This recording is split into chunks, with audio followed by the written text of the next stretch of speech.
ओम शांति।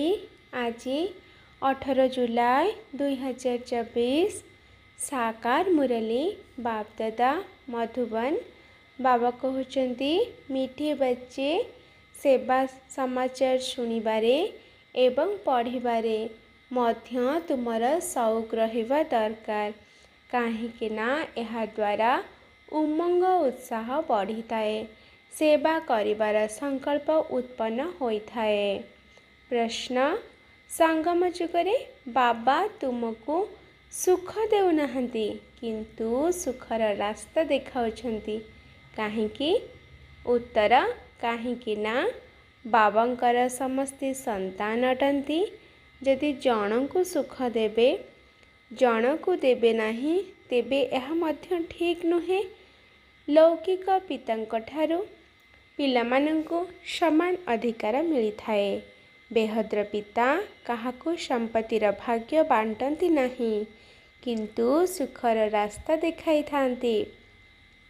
जेउ माने सेही रास्ता रे चली थांती, पुरुषार्थ करी थांती, सेही मानंकु उच्च पद मिलिथाए। तेणु पिलामानंकु पुरुषार्थ करबाकु हेबा कारण सबु किछि पुरुषार्थ उपरे निर्भर करुछि। ओम शांति। धारणा पाई मुख्य सार 1 नंबर, कौनसी कथारे विवश हेबा उचित नुहे।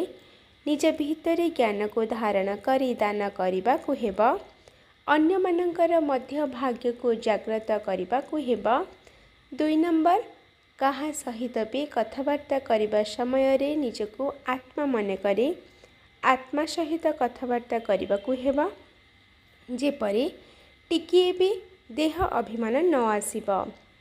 बाबांक ठारो जो अपार सुख मिलिछि ताको अन्य मानंकु बांटिबाकु हेबा।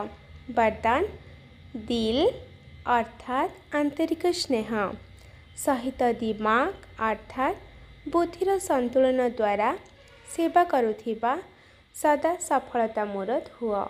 विस्तार, केबे केबे पिलामाने सेवा करिबारे केवल बुद्धि को व्यवहार करिथांती किंतु आंतरिक स्नेह सहित बुद्धि को मिसाई सेवा करिबा द्वारा सहजरे सफलता मूरत होई परिबा। जेउ माने केवल बुद्धि बल द्वारा सेवा करती से माने बुद्धि रे अल्प समय पाई बाबांकर स्मृति रही थाए जे बाबा ही कराउछंती किंतु अल्प समय परे पुनर्बार सही मुपणिया आसी जाए।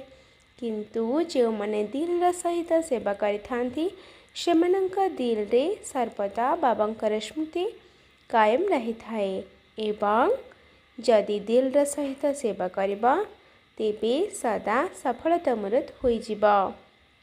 आजिर स्लोगान, सर्वदा बेहद्र स्थिति रे स्थित रहिले हद्र समस्या गुड़िक स्वतः समाप्त होई जिबा। अच्छा, मीठे मीठे शिखिलाधि संतान मानक प्रति माता पिता बापदादांकर मधुर स्नेह संपन्न शुभेच्छा एवं सुप्रभात। आत्मिक पितांकर आत्मिक संतानंकु नमस्ते। आत्मिक संतानंकर आत्मिक माता पिता बापदादांकु याद प्यार नमस्ते नमस्ते नमस्ते। शुक्रिया बाबा, शुक्रिया। अच्छा, ओम शांति।